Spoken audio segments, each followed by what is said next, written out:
மாதத்துக்குள்ளாக அதிமுக ஒருங்கிணைப்பு என்பது நடைபெறும் சொல்லிட்டு உரிமை மீட்பு குழுவில் இருக்கக்கூடிய சட்டமன்ற உறுப்பினர் வைத்தியலிங்கம் அவர்கள் குறிப்பிடுகிறார். எந்த அடிப்படையில் அதிமுக இணைவு நடைபெறும்னு இவ்வளோ அழுத்தம் திருத்தமா சொல்றீங்க?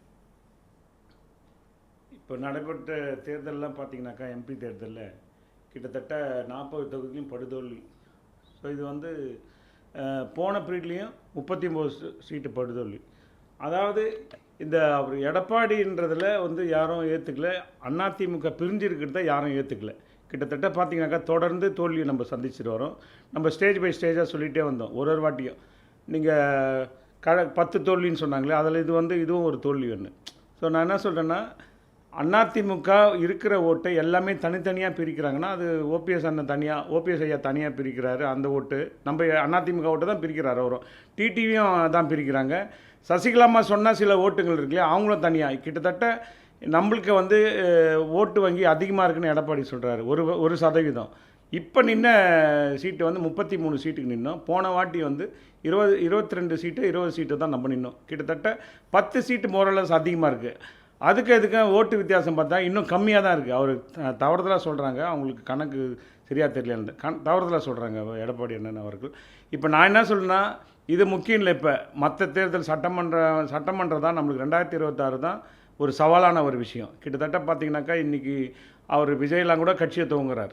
கட்சியை துவங்குறப்போ அவர் யார் ஓட்டு வாங்க போகிறாருன்னு தெரியாது. ஒரு தொகுதிக்கு குறைஞ்சபட்சம் ஏதோ 1% வாங்குவார் ஓட்டு. ஸோ இதெல்லாம் பார்க்க போனாக்கா புரட்சித் தலைவி அம்மாவும் புரட்சித் தலைவரும் அந்த வெற்றிடத்தை யாராலே நிரப்ப முடியாது. அதுக்கு யாருமே தகுதி இல்லைன்றது ஐயாவை நிறைய வாட்டி சொல்லிட்டார். அதனால தான் ஒத்த ஓட்டுன்ற முறையில் நம்ம எல்லாம் தேர்ந்தெடுத்து இந்த கட்சி நல்லா தான் போயிருந்தது. இதில் எங்கே பிரிவு வந்தது, சுணக்கம் வந்ததுனாக்கா, கிட்டத்தட்ட ஐயா கொடுக்குற லிஸ்ட்டு எல்லாமே பெண்டிங்கில் போட்டுருவாங்க. ஒரு மாவட்ட செயலர் பரிந்துரையோ இல்லை ஒரு நிர்வாகி ஒரு மாநில நிர்வாகியோ எல்லாரும் பரிந்துரை பண்ணாக்கா கிட்டத்தட்ட ஃபைல் எடுத்து பெண்டிங்கில் போட்டுருவார். ஆனால் எடப்பாடி அவர்கள் ஃபைல் எடுத்தாந்து கொடுத்தாருன்னா அடுத்த 5 நாள் வைப்பார். அதுக்கப்புறம் அங்கேருந்து ப்ரெஷர் வரும். அப்போ ஆட்டோமேட்டிக்காக என்ன பண்ணுவார், உடனே கையெழுத்து போட்டுருவார். அவர் காரணம் என்னென்னா, அவர் வந்து சுயநலமாக எந்த விஷயம் யோசிக்க மாட்டார். கட்சி நல்லா இருக்கணும், கட்சி நல்லது நடக்கணும், அதுக்காக அந்த கையெழுத்தை போட்டு நிர்வாகிலாம் அறிவித்தார். ஸோ அன்றைக்கி கூட கிட்டத்தட்ட அவர் வந்து பொதுநலமாக இருந்திருக்காரு தவிர சுயநலமாக இல்லை. சுயநலமாக இருந்தது அவர் எடப்பாடி அண்ணன் மட்டும்தான். அதனால தான் ஐயா சொல்கிறத காது கொடுத்து கேட்காம நீங்கள் அன்றைக்கி ஒத்த ஓட்டுன்ற முறையில் கிட்டத்தட்ட பொன்னையனும் இவர் நம்ம பொள்ளாச்சி ஜெயராம் தான் தேர்தல் ஆஃபீஸர். அன்றைக்கி நீங்கள் ஒத்த ஓட்டு முறையில் கொண்டு வந்தது ஒருங்கிணைப்பாளர், இணை ஒருங்கிணைப்பாளர், இதுதான் நீங்கள் தான் கொண்டு வந்தீங்க. இதில் வந்து அந்த நம்ம பொதுச்செயலாளர் பதவி வந்து அந்த பொதுக்கு யாருக்கும் தகுதி கிடையாதுன்னு சொன்னதும் நீங்கள் தான். நீங்கள் அங்கே ஆரம்பித்த பிரச்சனை தான் இன்றைக்கி படிப்படியாக வந்து கட்சி உச்சத்தில் இருந்தது. இன்றைக்கி அப்படியே படிப்படியாக வந்து கீழே வந்துட்டோம். நீங்கள் 2026 கூட நீங்கள் என்ன நினைக்கிறீங்கனாக்கா, இண்டிவிஜுவலாக வந்துடுவான்ட்டு கிட்டத்தட்ட நீங்களே வந்து போன இதில் வந்து சட்டமன்றத்தில் நீங்கள் தான் முதலமைச்சர் வேட்பாளரை டிக்ளேர் பண்ணாங்க. ஆனால் 132 133 எம்எல்ஏ வச்சுருந்தோம். இன்றைக்கி 65 எம்எல்ஏவை தான் நம்ம ஆக்கி வச்சுருக்கோம். கிட்டத்தட்ட கவுன்சிலர் கிடையாது, மேயர் கிடையாது, எல்லாமே நம்ம வாஷ் அவுட்டு. இப்போ வந்த நாடாளுமன்ற தொகுதி கூட 40 போச்சு, 7 இடத்துல டெபாசிட் போச்சு, 4 இடத்துல பின்தங்கி, 4வது இடமும் 5வது இடத்துல பின்தங்கி போட்டோம். கிட்டத்தட்ட இந்த கட்சி வந்து எல்லாரும் ரோட்டில் போகிறவங்க முதல் கொண்டு, டீ கடையில் முதல் கொண்டு, இல்லை கட்சிக்காரர்கள் வந்து எல்லோரும் என்ன நினைக்கிறாங்கன்னா, இந்த கட்சி ஒன்றா போனாவே சாதாரணமாக கேட்பாங்க, ஏப்பா நீங்கள்லாம் ஒன்றா சேர்ந்தால் தான்ப்பா ஜெயிக்க முடியும், இல்லைனா ஜெயிக்க முடியாதுப்பா, திமுக தான்ப்பா ஜெயிக்கும், நீங்கள் எல்லாம் ஒன்றா சேருங்க ஃபஸ்ட்டு. யாரோ சம்மந்தம் இல்லாத ஒரு ஆள். அன்றைக்கி கூட ஐயா ஒரு ஃபங்க்ஷன் போயிருந்தார், பூலித்தேவர் ஃபங்க்ஷனுக்கு. நீங்களாம் எப்போ ஒன்று சேருவீங்கன்னு ஒரு பாட்டி கத்துது. அது நான் சேர ரெடியாக தான் இருக்கேன், எடப்பாடி தான் சேர மாட்டார், அவர் கிண்டலாக சொல்லிட்டு வந்தார். கிட்டத்தட்ட ஒன்று சேரணுன்றது காலத்தின் கட்டாயம், இதில் எந்த மாற்றமும் இல்லை. அது வைத்திலிங்கண்ணன் சொன்னது போல் வெகு விரைவில் நாட்களை தவிர மாதம் கூட கிடையாது, நாட்களில் என்ன நேரமும் ஒன்றா சேர்கிறதுக்கு ஒரு வாய்ப்பு இருக்குது. அது என்னன்றது அதுதான் அந்த 6 பேர் கொண்ட போய் கூட பேசினாங்க.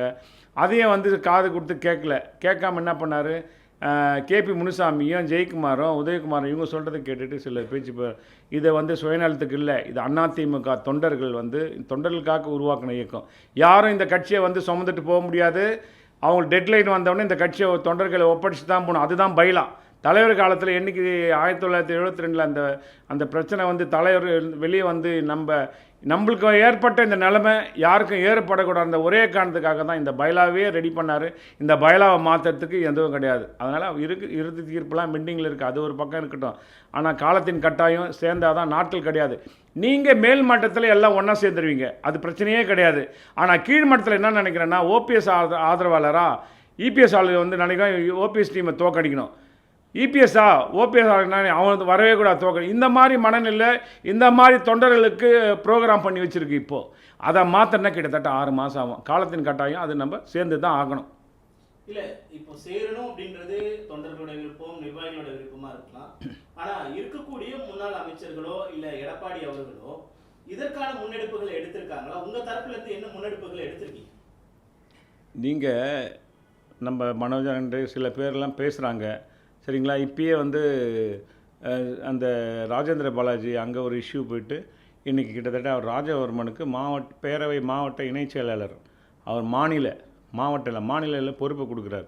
யாரெல்லாம் அங்கே தலை தூக்குறாங்களோ அவங்களுக்கு கவுண்டர் மாதிரி போட்டு அவங்கள டாமினேஷன் பண்ணுன்றதுக்காக அசைன்மெண்ட்டு. அதனால் ஆர்பி உதயகுமார் கண்ட்ரோலில் இருக்கிறதுனால பேரவை இணைச் செயலாளர் கொடுத்துருக்காரு. ஸோ கிட்டத்தட்ட உள்ளுக்குள்ளே புகைச்சல் இருக்குது. இது என்றைக்கு வெடிக்கும்னாக்கா நான் அதுதான் இன்னொன்று யோசிக்கிறேன். உள்ளாட்சி மன்ற தேர்தல் வருது இப்போ, அதெல்லாம் வந்துட்டாக்கா அட்லீஸ்ட் இன்னும் கொஞ்சம் ஈஸியாக இருக்கும் எங்களுக்கு. அதில் திருப்பி மண்ணக்கவனம்னாக்கா 2026 எல்லாம் ஒன்றா சேருவாங்க. 4 பேரும் உட்காந்து பேசினா தான் முடியும். அது என்ன வேணாலும் இருக்கட்டும். தொண்டர்களுக்காக 4 பேரும் இறங்கி இப்போ ஐயா தண்டார் எந்த தியாகத்துக்கும் தயார்னு சொல்லிட்டாரு.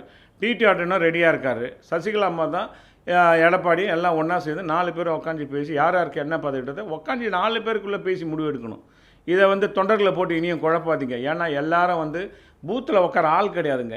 8 மணி காலையில் நாங்களாம் 7 மணிக்கே இப்போ 6:30 போயிடுவோம். போய் டெஸ்ட்டு ஓட்டு போகிறதுலேருந்து எல்லாமே பூத் ஸ்லிப் எல்லாம் யார் கரெக்டாக இருக்காங்க எல்லாம் உட்கார வச்சுட்டு ஃபுல்லாக ரவுண்ட்ஸ் வருவோம். இப்போ நாடாளுமன்ற தேர்தலில் பார்த்தீங்கன்னாக்கா கிட்டத்தட்ட 8:30-9 மணிக்கு தான் போகிறாங்க, 4 மணிக்கெலாம் வெளியே வந்துடுறாங்க. யாருக்கும் அந்த ஒரு இராணுவ கட்டுப்பாடுன்றாங்க இல்லையா, அந்த கட்டுப்பாடே கிடையாது.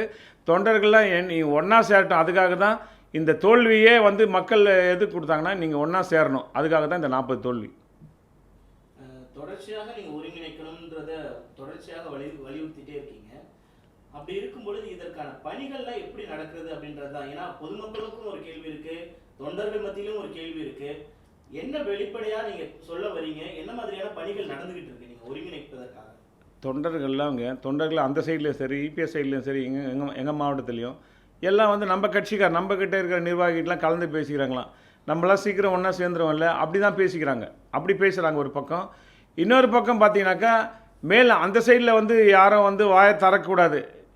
அன்றைக்கி நீங்கள் மாவட்ட செயலாளர் செயற்குழு கூட்டத்தில் கூட யாரும் வாய் பேசக்கூடாது. ஒருத்தர் முன்மொழிவாங்க, ஒன்று வழிமொழிவாங்க, இன்னொருத்தர் இந்த அறிக்கையை வாசிப்பாங்க. அதை தாண்டி யாரும் பேசக்கூடாதுன்னு ஸ்ட்ரிக்டாக எப்பயுமே அம்மா இருந்த பீரியடில் யாருன்னா எதனா உங்களோட கருத்து இருந்தாக்கா சொல்லி எல்லாருக்கும் மைக்கை பாஸ் பண்ணுவாங்க. இப்போல்லாம் அப்படிலாம் கிடையவே கிடையாது. எல்லாமே எதனா பேசிட போகிறாங்கன்னு சொல்லிட்டு இவங்க வந்து தெளிவாக இந்த மாதிரி வேலையை பார்த்துட்டு இருக்காங்க. அதெல்லாம் இதுவே வாய்ப்பே கிடையாது. எல்லாம் என்றைக்குன்னா ஒரு நாள் எனி டைம் அது வந்து பூகம்பம் வெடிக்கும். எல்லாம் ஒன்றா சேருவோம். ஒரு தாய் மக்கள் மாதிரி எல்லாம் ஒன்றா சேர்ந்து 2026 மீண்டும் நல்லாட்சியை அனைத்து இந்திய அண்ணா திராவிட முன்னேற்றக் கழகம் நம்ம புரட்சித் தலைவர் அம்மா ஆன்மாவும் புரட்சித் தலைவர் ஆன்மாவும் இந்த வந்து ஆட்சியில் நம்ம கண்டிப்பாக அமருவோன்றதுல நேரத்தில் எந்த விட ஐயப்பாடும் இல்லை எனக்கு. உங்களுடைய சட்டமன்ற உறுப்பினர் வைத்திலிங்கம் கூட சொல்லியிருந்தாரு, எடப்பாடி அண்ணனுக்கு கூட அந்த எண்ணம் இருக்கு, ஒன்றிணைந்தால் மட்டும்தான் நம்ம ஆட்சிக்கு வர முடியுன்ற எண்ணம் எடப்பாடி அண்ணனுக்கும் இருக்கு அப்படின்னு சொல்றாரு. ஆனால் யார் தடையா இருக்காங்கன்னு நினைக்கிறீங்க? இல்லை, எடப்பாடி அண்ணனுக்கு இருக்குன்னு அப்படி சொல்லலை. பட் யாரையும் இழக்க விரும்பலை. சாமானிய மக்கள் எல்லாமே நிரந்தர எதிரியும் இல்லை. அந்த அரசியலில் பொறுத்த வரைக்கும் நிரந்தர எதிரியும் இல்லை, நிரந்தர விரோதியும் இல்லை. காமனாக எல்லாரும் வந்து ஒன்றிணைன்ற அந்த எண்ணத்தோடு தான் மைண்ட் செட்டிங்கில் வந்துட்டாங்க. எவ்வளோ காலம் இங்கே இந்த இதில் இருக்க போகிறோம் அப்படிலாம் இல்லை. எல்லாருமே இருக்கிற வரைக்கும் எல்லாமே இந்த கட்சியை வந்து அம்மா சொன்னது போல் இந்த எனக்கு பின்னால் 100 ஆண்டு தலைத்துவங்க என்று சொன்னாங்களே அந்த ஒரு வாசகத்துக்காக எல்லாரும் ஒன்றா சேர்ந்து 2026 ஆட்சியை பிடிக்கணுன்றதில் எல்லாரும் தயாராக இருக்காங்க. ஆனால் அதை தாண்டி அவர் சொன்னார் பாருங்கள், 98% எல்லாம் சேரணும்னு விரும்புகிறான். அதை தாண்டி 2% விரும்பாதவங்க தானாக விலகிடுவாங்கன்னு ஒரு வார்த்தை சொன்னார்.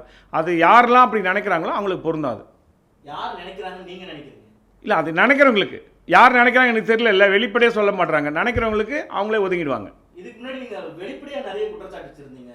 2 பேர் மேல, ஒருத்தர் சென்னையில இருக்காரு, ஒருத்தர் கிருஷ்ணகிரியில இருக்காரு. ஆமாம். இவங்க 2 பேர் மேல, அந்த 2 பேர் தானே அந்த 2% அடங்குவாங்களா? ஏங்க அந்த பிரச்சனை வந்து நம்ம பேசினோம்னாக்கா இன்டெப்த்தாக வேறு பிரச்சனைக்கு போயிடும் அது.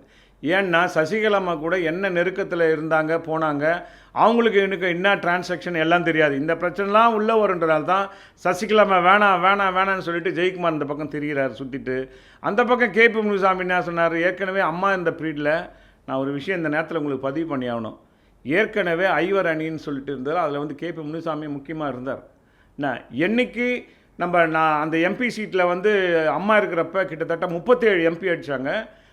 ஒன்று ஜெயித்தது வந்து இன்னொன்று பொன் ராதாகிருஷ்ணன் ஒன்று ஜெயித்தார், அன்புமணி இந்த பக்கம் ஜெயித்தார், பாண்டிச்சேரியில் வேறு யாரோ ஜெயித்தாங்க, 3 பேர்.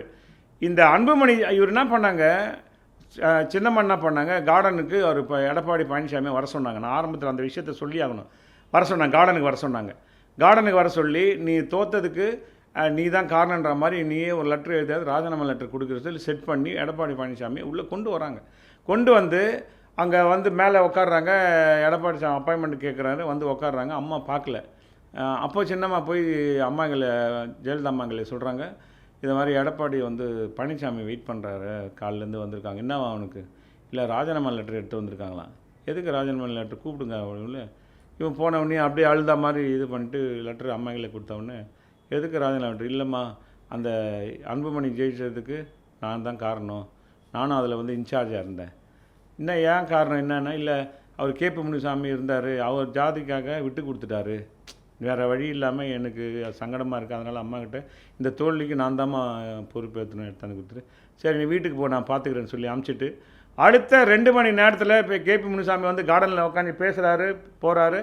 அவர் வீட்டுக்கு போகிறார், நல்லா சிரிச்சிட்டு பேசி அனுப்புகிறாங்க அம்மா. வீட்டுக்கு போகிறதுக்குள்ளே மினிஸ்டர் பதவி போது மாவட்ட மினிஸ்டர் பதவி ஃபஸ்ட்டு எடுக்கிறாங்க. ரெண்டாவது அடுத்தது வந்து மாவட்ட செயலர் பதவி தூக்குறாங்க.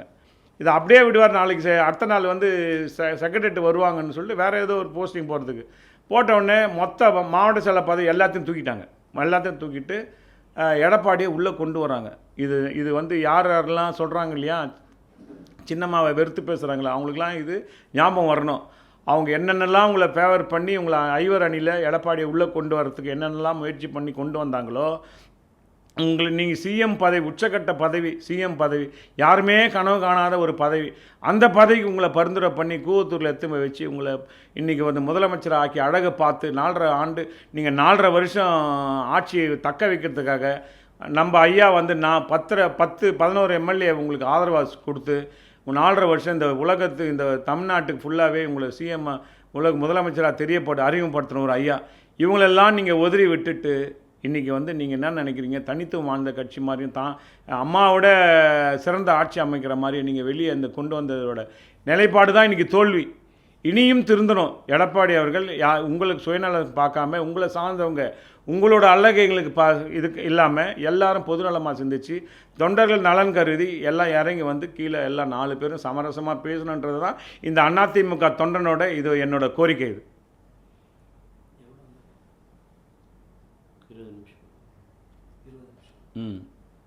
இது தாவேகா ஒருத்தங்க வராங்க, பாஜக தலைமையிலே நீங்க இருக்கீங்க.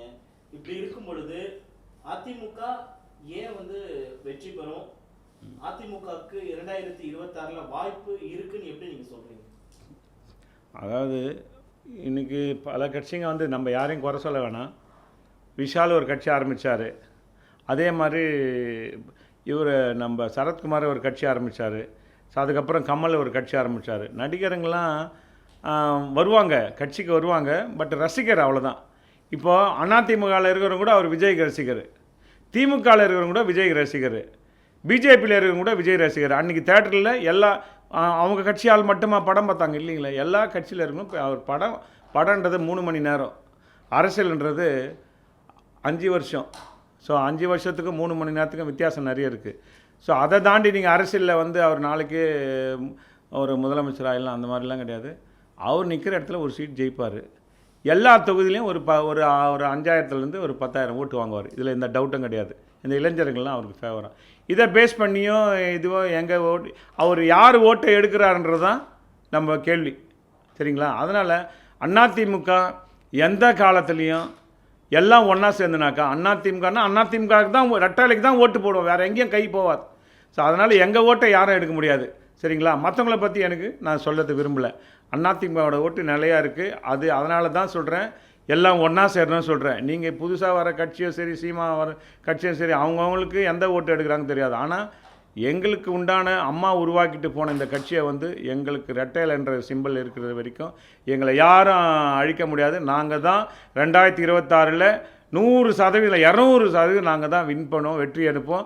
அம்மாவோட ஆட்சி, மீண்டும் அம்மாவோட ஆட்சி இந்த அரியணையில் ஏறுவாங்க. அதில் புரட்சி தலைவியும் சரி, புரட்சி தலைவர் அம்மா ஆனவன் சரி, நம்ம ஓபிஎஸ் அண்ணன் தான் முதலமைச்சர் வேட்பாளராக வருவார். அவர் தான் அரியணையில் ஏறுவார்ன்றதை இந்த நேரத்தில் ஆணித்தரமாக இந்த நேரத்தில் உங்கள்கிட்ட பதிவிடுறேன்.